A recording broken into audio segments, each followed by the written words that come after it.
Good morning, League fans. It is our second ever episode. Welcome back. And I hope you enjoyed your rugby league at the weekend, wherever you are in the world. If you're in the Southern Hemisphere, I'm sure it's all about State of Origin.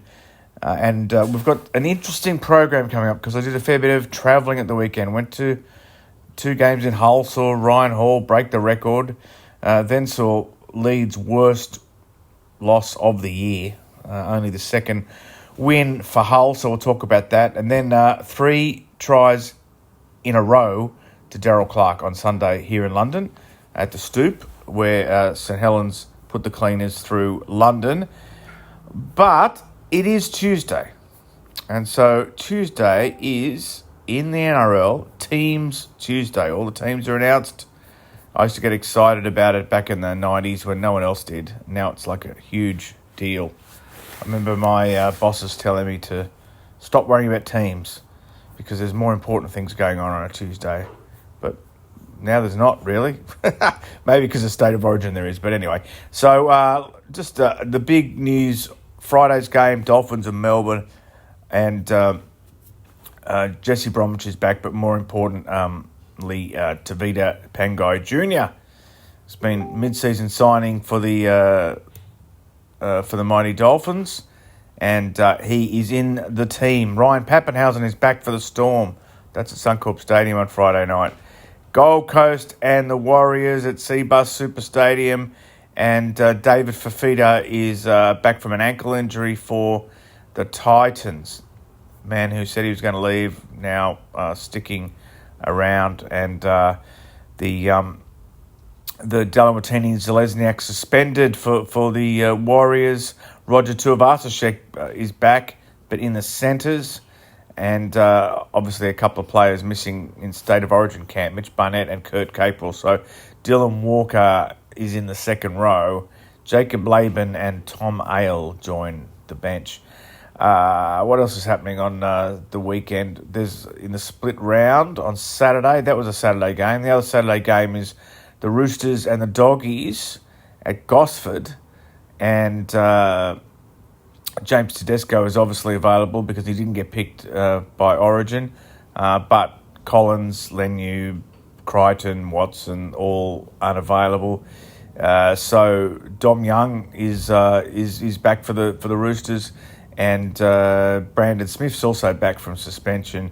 Nat Butcher is in the starting side. Tyrrell May's in the starting side. A youngster called Blake Steep, he's been named on the bench to be second game. Jacob Carraz goes into the centres for the Doggies, and obviously that's because Crichton is on Origin duty. Josh Curran will play despite being carted off with concussion, and a couple of youngsters on the bench there. The final game on Saturday hits South Sydney and the Manly Seagulls against each other at Acor. Obviously, Cam Murray and Latrell Mitchell are on Origin duty. Jai Gray comes back into the team from an ankle injury. And Keon Kolomatangi, he's going to be at lock. Jai Arrow is in doubt with a rib injury, but he's in the team. A whole heap of changes for the Seagulls. Terri Evans, Hamali Olakawatu, Jake Pravojevic, all on Origin duty. Ruben Garrick, concussion. And Taniela Pasecco, who's got a thumb injury. They're all unavailable. So the players coming in look like this: Carl Lawton, Ethan Bullimore, Nathan Brown, Corey Waddell, Aaron Shoup. Yes, a lot of changes there for Anthony Seibold. Sunday, we're at Campbelltown. The Tigers, coming off a win, taking on the Raiders. And Lachlan Galvin, who was going to leave but is now apparently staying. He's been playing with a hand injury, broken hand for months, allegedly, but he only missed one game, and I can't be cured in 1 week, but he's playing anyway. Abby Coruscant goes back to hooker. Aiden Caesar in the centres. Adam Douay, crowd favourite, he returns from a knee injury last week, and he's been named on an extended bench. So he played lower grades last week. And, perhaps a debut for Kit Lauitiiti Kit Laualii. He's going to make his debut. Tom Starling is out for the Raiders. Zach Wolford comes into the side. Danny Levi stays at hooker. So there you go. Lots coming up in the hour ahead on Good Morning League fans. Thanks for joining us. It's only the second episode. We're easing ourselves into things. We didn't have a show yesterday, but we're going to have one tomorrow. Anyway, as I said, plenty coming up. And next up, I want to talk about that day at Hull on Saturday, where I think even the man himself, Machiavelli, would have been paranoid. There was so much weirdness going on Saturday. So I'll come back and talk about that. Welcome back to Good Morning League fans. And I know that we were going to talk about Hull, but I've sort of changed the order up a little bit because this fella has become available, coming to us from Brisbane, and to talk about Origin. I think he's actually definitely the longest serving member of the ABC commentary team. Definitely. I mean, by a stretch now, right? Is that right, Brad Tallon? Yeah, I think it is. In 95, I started doing NRL. I've actually worked for the ABC on and off for over 50 years. I think they're longest-serving casual employee. So, yeah, covered a bit of various sports, but plenty of footy in that time. You don't look like you've been alive for 50 years, Brad, so it's a good effort. I started young. Now, it's interesting after the last Origin, obviously Reece Walsh taken out and Joseph Swally set off, and there's this kind of simmering, like there is an issue, but it's kind of just below the surface, isn't there, where the Queensland camp wants to suggest he was deliberately taken out, but they don't want to actually say it, and then Michael Maguire's kind of had a sort of shot back at them, kind of, but it's below the surface.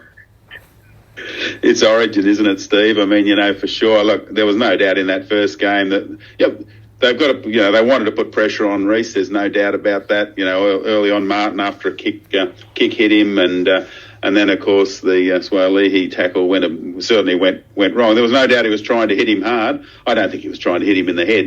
I don't think there's any question that it was deliberate. But a bit of a slip and a bit of an out of control charge, and we saw what happened. What do you make of the changes for the second game? Selwyn Cobbo has been rested, which back in the day kind of wouldn't have happened back in the day, would it? And obviously the headline is Latrell Mitchell. I know Mitchell Moses coming in as well, but Latrell Mitchell's the big star, isn't he? He's coming in for the second game in Melbourne, and New South Wales trying to tie the series.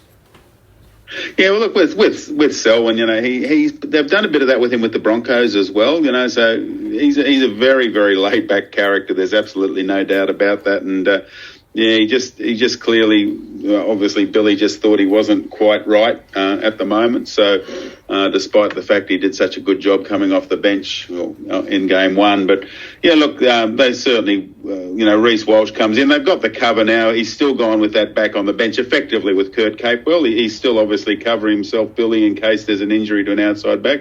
Kurt hasn't been in the greatest of form this year, but haven't we seen him turn in some fantastic performance playing in the centres in Origin, Kurt Capewell? So he's clearly going to fill in that Cobbo role on the bench. So I don't think they're going to lose too much there with Cobbo probably not in the right place. And the only other change enforced Jermaine Hopgood out, and when he came off the bench as 18th man, I thought Felice Kafusi, he was a bit under the radar. He did some great tackles just when they needed it at a point when New South Wales were really motoring through in the forwards. And so I think Queensland, those changes really don't wouldn't think they're going to have too much of an impact on the strength of the side.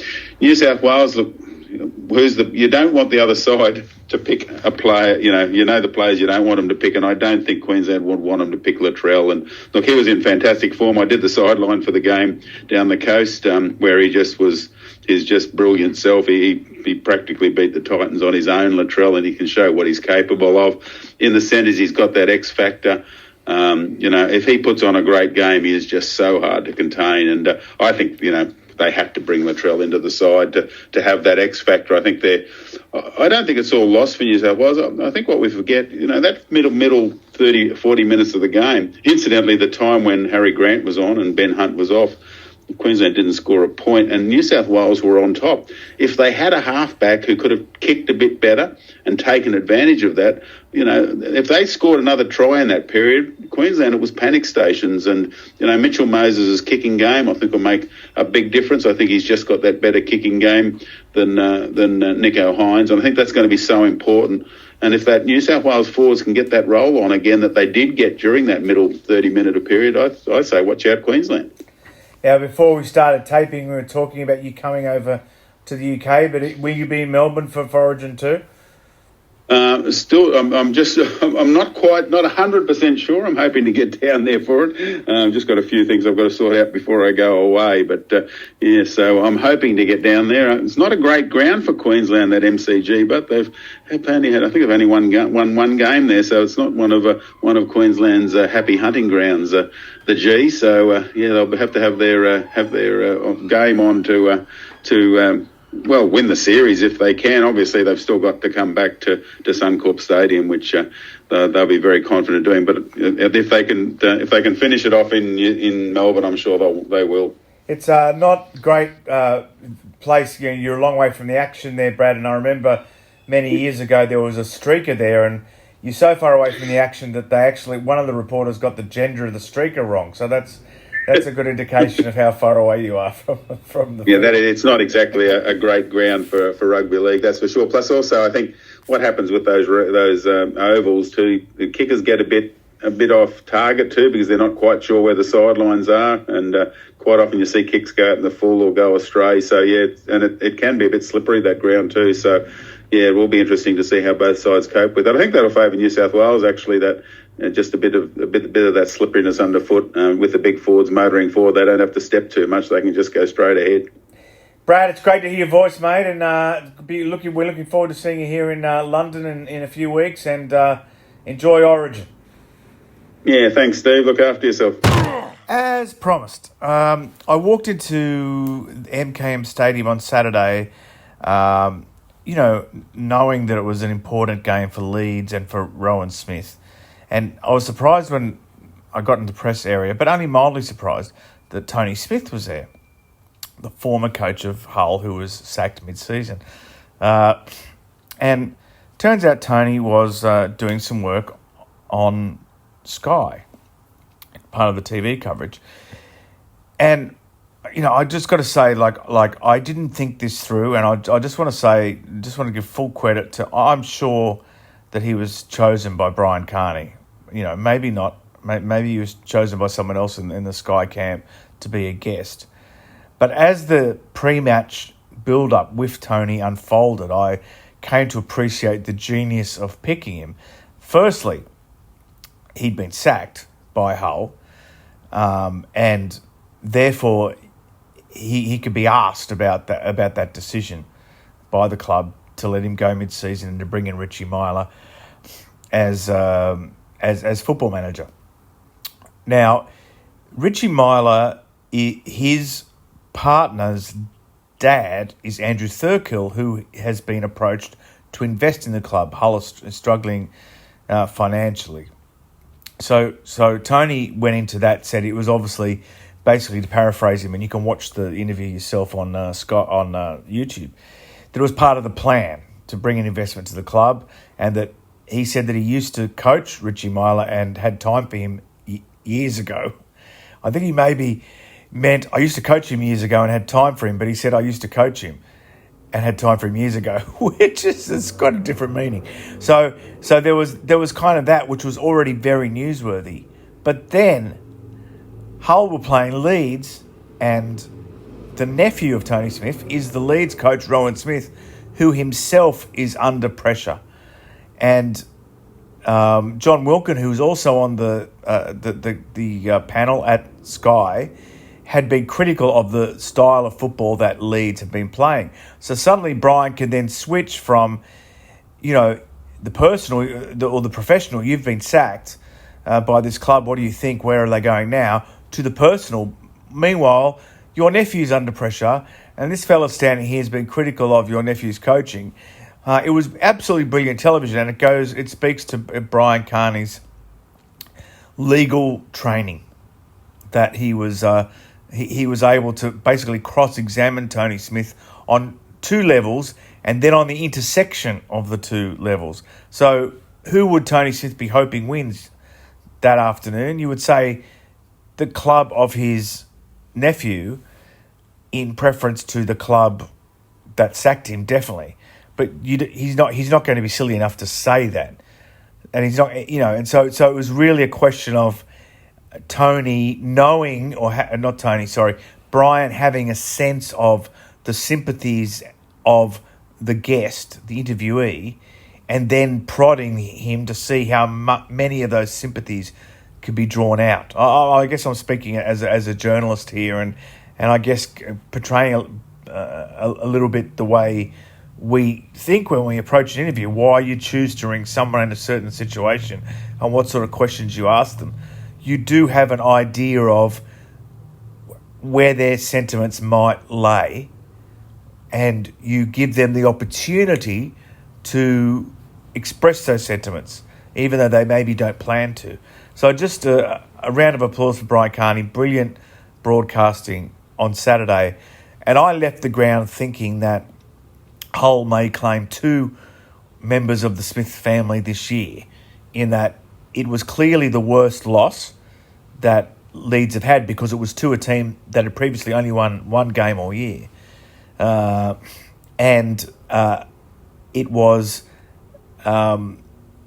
comes a week before a home game to pay tribute to Rob Burrow, which makes me think that there's no way they would actually make the decision to part ways. But the third part of the triangle of the Salford, Leeds, Hull FC triangle is Salford. Now, the new head of sport at Leeds is Ian Blease from Salford. Hull, Richie Myler, previously approached Paul Rowley, who plays under Blease at Salford, to be coach, and he turned them down to say he was staying at Salford.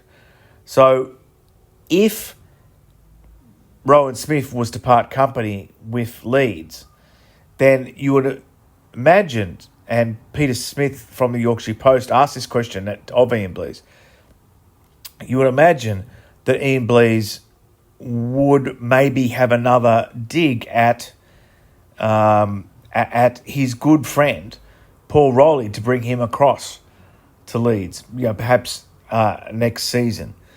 So you've got this triangle where conceivably some of the sort of Machiavellian, I mentioned Machiavelli at the start of the show, some of the Machiavellian people out there listening might have assumed that Paul Rowley, now I don't have any evidence that this is the case, and I will even come out and say it's probably not the case, but nevertheless, people will think that Paul Rowley, in turning down Hull,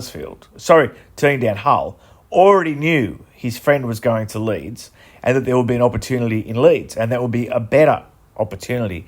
So you've got this sort of triangle of movement, and you've also got both Smiths being potentially the victims of this Machiavellian plotting. That in one case it was at Leeds we bring in a CEO, he'll bring a coach with him, and then in the other case, the other Smith, Uncle Tony, is if I get rid of Tony Smith, bring in this other fella, he'll bring money with him.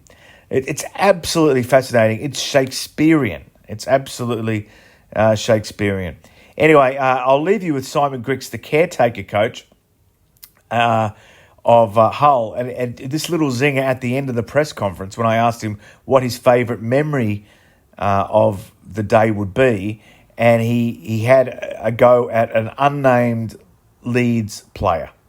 Back after the break. There were a couple of contacts in there that were quite nice. I think a bit of petulance has crept into our game, and those that are petulant to get served a bit, I don't mind seeing that. I've been covering London Broncos games all year for the Mirror and home games, and on 3 occasions coaches have had to get on the bus and get a player off for me to speak to, because the visiting coach, who is almost always, aside from Simon Grix, who you just heard from, almost always a winning coach, he'll come into the press conference and everyone will be on the bus waiting to leave, to go home.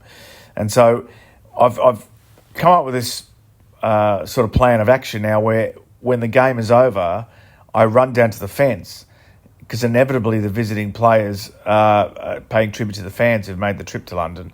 I run down to the fence and shout out to the player to come over. The media managers may not like it, but the main principle when you're a reporter, people, is that you at least have access, as much access as a member of the public. At least, right? You can't be denied access that a member of the public would have because you're representing the members of the public who aren't there. So if I'm not going on the field or going anywhere I'm not supposed to go, I'm going to go down to the fence and grab a guy as early as possible. So grab Ryan Hall when he didn't score against London, and everyone else did a couple of weeks ago. And on Sunday, I grabbed Darryl Clark, who scored a true hat-trick. That is, he scored not just 3 tries in a match, but 3 in a row. It was his first hat-trick in 14 years, and they're the only 2 he's had in Super League. So there's no audio of him. Well, I think he spoke to the club because they can go on the field, right? I can't. But anyway, I thought you might like to hear this chat I had with him at the fence on Sunday at the Stoop, with London back at the Stoop for the first time in 11 years. How are you? Mate, have you scored a true hat-trick before? Yeah, well, I've had one in my career. That was when I was at Cass in 2014. So, tries don't come often these days. So, second hat-trick in my career. So, I take that. And mate, you don't see 3 in a row very often at all, do you? You scored 3 in a row. Oh, yeah. Yeah, I didn't even realise that, but like I say, it took me 14 years to get another 2 hat-tricks. So, you don't care what order they're in. Yeah, I'm not too fussed on which order they're coming in or what minute. So, like I say, it's a pleasing win, and to get a hat-trick, obviously for me, it don't come round that often. So pleased with that. James Bell, mate, you've got a good combination with him. He seems to know when you're there, and vice versa. Yeah, to be fair, he put 2 of them on his plate for me. I didn't have to do much apart from support. So, but Belly's got that quality in his game. He can beat people and offload. So he did all the hard work. To be fair, I didn't do too much apart from supporting. But like I say, I take it. Mate, you lost Tommy after only 3 minutes, so that's a bit of reshuffling. So you got to. Yeah, I just noticed Ben Davis was out there. I didn't really see him go off. So I'm not even too sure what he's done. But hopefully Tommy's all right. But I thought Ben Davis jumped in the centres, Percy to the wing, and did a solid job. So not too bad. How do you think you're travelling, mate, as a team? I think we're all right. I think the last 4 or 5 weeks, I think we've improved on the start of the year. So just building really. Obviously, I'm still pretty new, only 13, 14 games with this team. So I feel like we're slowly getting better. Obviously, plenty more to come, and obviously we've got a long way to go. So plenty of time to improve. Go on, you mate. Cheers, safe journey home. Welcome back to Good Morning League fans, a second ever episode. I listened to the first link I did, and I was like, unfortunately, this show is supposed to be a bit like a cup of coffee. It's supposed to wake you up. So it doesn't help if I haven't had a cup of coffee and I'm kind of talking slowly and I'm kind of... Anyway, I'll try to sort of liven it up a little bit. But the section we had with Simon Grix a bit earlier was something said at the back end of a press conference that maybe escaped notice. And this is the same. This is Mike Eccles on Sunday after the 52-6 loss to St Helens, when he was asked if the aim was to keep the nucleus of the current side together in the championship in future. And he basically said he was angry at the fact that it was being treated like a shop window, and that the implication was that, as many players as possible should leave and should get Super League contracts.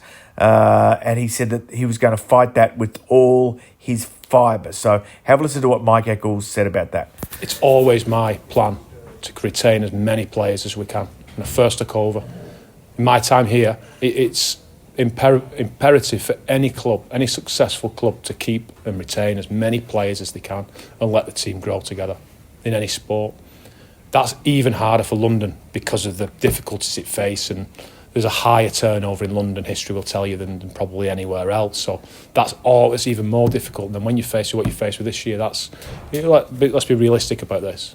We're going to struggle to retain most of these players, because what the game's allowing us to do is, and what annoys me is when the agents say, well, it's great for the players though, isn't it, to try and get another gig somewhere else. I don't want that. So to answer your question, I want to keep as many players as I can. Realistically, the game is allowing us to showcase our talents to be picked off. So that's disappointing. But I'll do my very best to keep as many players together as I can So we learn the lessons that we've learned from this year, and we go forward in whatever competition we're in next year stronger. Welcome back to Good Morning League fans, second ever episode. I want to thank you for listening, and if you're listening on the podcast, there'll be a few added bonuses afterwards and some other little grabs from the weekend and that sort of thing. Now, with podcasts, a lot of people have said to me, what's happened to the podcasts?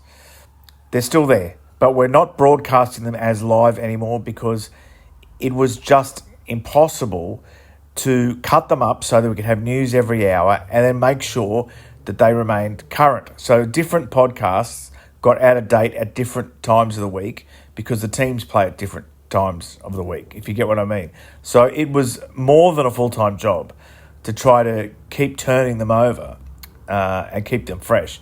So now we encourage you to go to rugbyleague.com, hit the podcast tab, and you can watch them, listen to them. Some you can watch as well on demand. Now, one of the great discoveries, I think, well, for me anyway, of the first phase of rugbyleague.com and the playing out of podcasts was the fact that we highlighted the Only in Rugby League podcast, which is absolutely hilarious.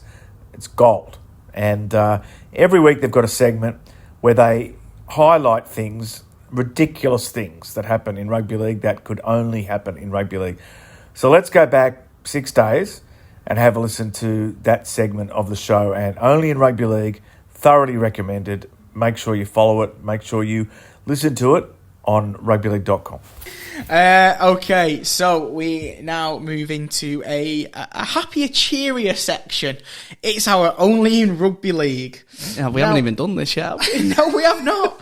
Now, you would think in a game where you think with a sport where there is only one men's game, one women's, and a championship game, there'd be less to talk about this week, wouldn't you? However, I believe we have, bear with me, we have, yes, we have 22 Only in Rugby League this week. So that's more than 3 a day. Yep. Let's dive in, shall we? Bobby, that was quick counting, that was. I'm good at my maths today, aren't I? Getting there. It's almost like he counted it before he started recording. It's all those No, he used one of your fingers and one of his toes, or one of your toes. Don't worry about it. I know what happened. Okay, so our first one, the Sky Sports app, as of Saturday 10 p.m, there was still no score for the 1895 Cup final between Wakefield and Sheffield. Well, maybe Sheffield might be able to go out again and make amends. They're still playing. Number 2, the League Express reported that Matt Pat has revealed his recruitment and retention plan for Wigan. Great coach. So is he related to Gail Platt or Gail Platt? Yeah. So Matt Pat is Pat. The I thought you said. Sorry, I was full on it. I was like, I've made a great joke. Why has no one laughed? Yeah, that makes sense. Matt Pat is the new head coach of Wigan.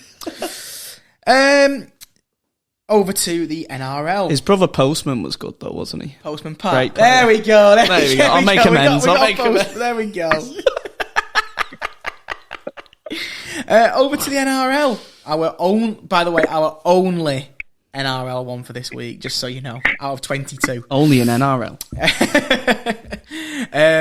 The Melbourne Storm ran through a banner this weekend, and it read... Stormios. Sorry, the Melbourne Stormios, ran through a banner this weekend, and it read, made for the future heroes, our pathway for success, except they'd spelt success wrong. They spelt it with 1 C. So it was Success. So she was the canteen lady, wasn't she? Success. Hull FC advertising the Remembering 2006 night, and you can book your seat with Paul Cook and Danny Washbrook two former players. Except Paul Cook was spelt wrong. They forgot the E. Oh, did they? They forgot the E in Paul Cook. So, nice to know they still remember their old players. Well, he is a Hull KR fan, and he's... Oh, there you go. Yeah, so yeah. That'll bring up... Ooh. Dangerous lines there, Johnny. Going over to the other side of Hull. We had to mention it, didn't we? I'll let you have that one. No, we're not. We're actually going to Warrington. And this one comes from one of our many listeners in Wrench. And Wrench has posted his submission for the most farcical story of the week. He likes that we're allowed to submit these. He has asked, can he submit the 78.5 minutes of Warrington's performance this weekend? What happened in the other minute and a half? I can tell you what happened in the other minute and a half. He was taking photos of me looking like Rose from the Titanic. Yes, he was, wasn't he? He was. Yeah. He spotted you at Wembley. He messaged me and said, "Where are you?" And I seen where he was. I could see exactly where he was. I said, "Turn left, look up," and I look like Rose from the Titanic. I hope you weren't painted like one of the French girls, though. That's not a sight, that. No, Catalan weren't playing, Johnny. As always, as well, I should have mentioned this. Thank you to that submission from Wrench, and thank you to everyone else. Connor. I've got a really bad image in my head now. I don't think anyone wants that. No, I don't think anybody does. The image is on Twitter. Don't worry about it. Thank you to Connor, Forbidden, Wrench, Sammy, and anyone else who has sent in any Only in Rugby Leagues this week. So our next one is a bit of a late drama, definitely worth mentioning. I know Johnny's a big fan of this one. I was crying laughing last night. The Keith Mason Twitter saga. Apparently, according to his parliamentary group leader, he was sacked from his parliamentary group, to which Keith Mason replied saying he hasn't been sacked as he has Muslim friends. Essentially. So that's a basis of it. Yeah, if you want to have a good laugh, go and check out. And he does say no one has phoned him up to tell him he's been sacked. So. Oh, does he really? Oh, there you go then. So he may, who knows? Keith Mason may still have a job. We don't know. We don't know. Well, developments next week. Yeah, we'll stay tuned for that one.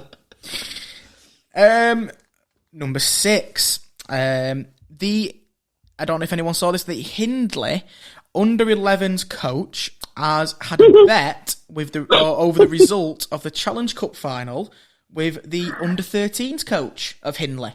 Now, the under-11s coach is a Wire fan, and the under-13s coach was a Wigan fan, naturally. Due to Warrington's performance, the Hindley under-11s coach now has ancient and loyal Wigan fan for life tattooed on his thigh. Why would you agree to that? How? Right, you deserved that. That was stupid. Why are you betting that? That is the most ridiculous bet I've ever heard in my life. It's like getting a Wigan tattoo on like your bum or something. So we've had stag do's. That's probably where it is. We've had stag do's as Wigan fans going to Saints games, but I think that one, as far as bets go, that's getting laser off. That is bad. That isn't it? You know what? Matt Duffy should have paid for that. You know when confidence is too high. Yeah, that's yeah. The next one is Jordan Abdul has been announced to Hull FC, as we all know. Thanks to Sammy for this one. As Sammy says, they must have persuaded him the FC stands for fried chicken. Well, Franklin Pele said that, didn't he? So there you go. So it's the Hull fried chickens. There you go, Brian. You can add that one to your little list there. We've got the granola sharks and we've got the Hull fried chickens. I've got to get to all the breakfast before I can get to dinner. Don't worry about it. Fair enough. The next one is Bradford Bulls have advertised their game with Doncaster, selling tickets, except they tagged Doncaster Rovers. Oh, the football club. The football club, yeah. So, keep an eye on that one. Bradford Bulls versus Doncaster. I don't know what sport they're going to play, but there you go. Rugby union. Rugby. Cricket. Stock car racing and Odsal. The Caravan Derby. Do you remember when they did that at Odsal? Did like a derby with caravans, motor. I remember. That was awful. Our next one is Damian Johnson was interviewing Zoe Harris this weekend. Three wins in a row now for St Helens, Zoe. It's 4 in a row, actually, Damien. Was Zoe's lovely response to the interviewer. Oh, lovely. What a girl. You know what made it better? You know what made that better? He played it in the stage. Oh, yeah, he put it on the screen and he put it over and literally you could see everyone going, no, it's 4. Dear. Sticking with presenters, this one was quite funny. Tanya Arnold went over to Danica Prim as the Saints players were celebrating on the balcony at Wembley, should I say, getting ready to lift the trophy, dancing, all the celebrations. She went over to Danica Prim and said, "Isn't it lovely to see these celebrations from the St Helens women, Danica?" Danica's response was, "I think you've come to the wrong person here, Tanya." Oh, I need to screenshot that face when she asks. Yeah, that is. That's a big one. That. Number 11. Couple of we're coming into our couple of nice ones here just before we the big hitters. Yeah, before we carry on. So obviously nice to mention that Jodie Cunningham was parading the Challenge Cup trophy around during the warm-up of the Wigan and Warrington men's game. She was taking pictures with the kids, passing the trophy around. I believe she was there for around 45 minutes, making sure that everyone got a nice photo with the trophy and passing that around. And I believe it was also done by Wigan with Chris Redlinski as well afterwards. So, oh, nice. You don't see that in any other sport. No. You won't see that with the FA Cup. You won't see United parading with doing that. So not for 45 minutes after a game. So the one with Jodie was when she went, because I was right next to where they walk up to the trophy. Yeah, she's obviously last one. She's captain with M. Rudge, and then she's walking up. She gets about 5 steps up, and she just goes, "Ah, cramp." And she just cramps. So I was like, no wonder after them carries. Yeah. So this one comes from our very own Pingu in Bry. So I believe somebody banged into Freddie over the weekend. He caught him on the lip. Freddie's response was, "Dad, I can't play rugby for a week. I've got a head knock." So, if anyone's wondering, Freddie will be out of action next week as he's back. Trust me, he's back. Oh, did he pass? Did he pass his HIA, Bri?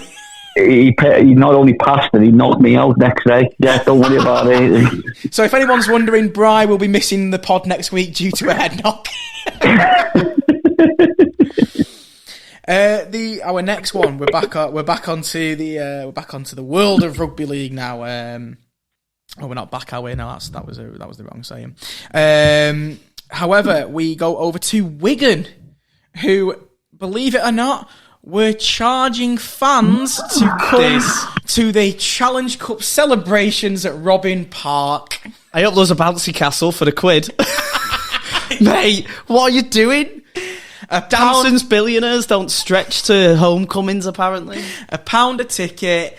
And you got to see the Wigan players parade the trophy on the stage. But who has a parade of a trophy at a training complex? Well, they're not used to having their own stadium, so they need to. Johnny, seriously, could you imagine Man City? Could you imagine Man City having a training parade, but doing it in the little athletics track? I remember where next to the stadium. I remember Saints doing it in Nosey Road, but They did like a full-on lap of the town and then ended up at Nosey Road, and that was free entry. But like, you could have given them a voucher for the £1 back. You know what I mean? It's like use on refreshments or something. Yeah, exactly. You know what? You know what makes that funny is that I bet you the Gerrard didn't even charge £1. I bet you Mark when Mark won the Gerrard, Mark didn't charge £1 for the Gerrard when you all went to Gerrard when you finished there. Funny, innit? Yeah, for any Wigan fans wanting to complain on that one, you can direct that one at John Lee 13. There you go. You can direct that one to him. And if you want your £1 back, don't ask it for the ticket office because you'll be waiting 6 months. Dolphins 30, Cronulla 28 at PointsBet Stadium, and the coach of the Dolphins, Wayne Bennett, and his captain Cody Nikorima have hailed Hamiso Tabuai-Fido's 99-metre try in which he beat 8 defenders. Bennett was asked to compare it to other individual tries he had seen in his long coaching career.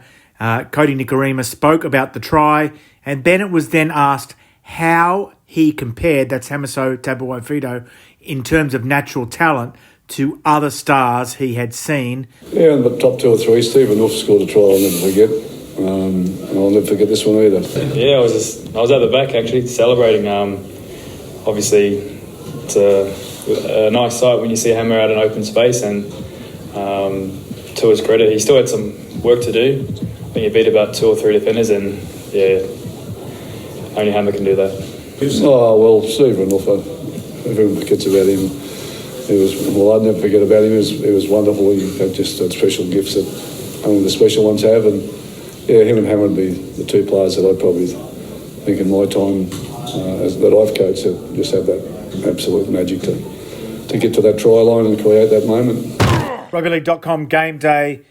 Dolphins 30, Cronulla 28 at PointsBet Stadium, and Sharks coach Craig Fitzgibbon says Nico Hines should not take the misconversion from the sideline after full time, which would have sent the game into overtime. He shouldn't take it too hard, and he shouldn't be shouldering a disproportionate amount of blame for the defeat. Yeah. So it'll get exacerbated because it's him, of course. Everyone will talk about that. But he, that'll be tough on him because he prides himself. He's been working really hard on it with Daryl Halligan, and his numbers have been terrific all year. So, but I think it's unfair to put it on a goal kick when we give up 22 points in the first half. So I think that was the answer's probably lying in our defensive line in the first half, I reckon. No, he'll be right. He's like everyone else, is just as disappointed. I think he's getting better at that. Yeah, it hurts everyone, you know. So he has to wear it because he's the kicker. But I think he'll be okay. This is RugbyLeague.com game day, and it was 22-0 to the Dolphins over the Sharks after 25 minutes at PointsBet Stadium.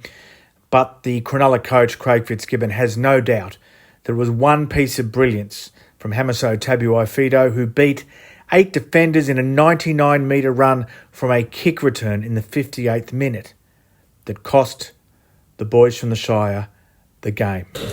Got ourselves to a point there where it was looking awful, and then did something about it, you know, and then I was really pleased with the second half, and then we just have one moment with Hammer, game over. So we obviously prepare for players like Hammer and how such a job you need to do on it, and broken field, etc. And we paid the price for that last kick to the middle, broken line chase, and opened it up. And I thought, you know, they're off the back of a bye. They jumped us with energy there. We'll be flat, but pretty pleased the way we did something about it. But not pleased we didn't get it done either. Yeah, I thought Braden could have made a play and gone and got him, but. Yeah, if you don't get him, that's what happens. So there's plenty of other players coming behind that could have got him as well. So yeah, it was he's a terrific player. He just fleeced us on that.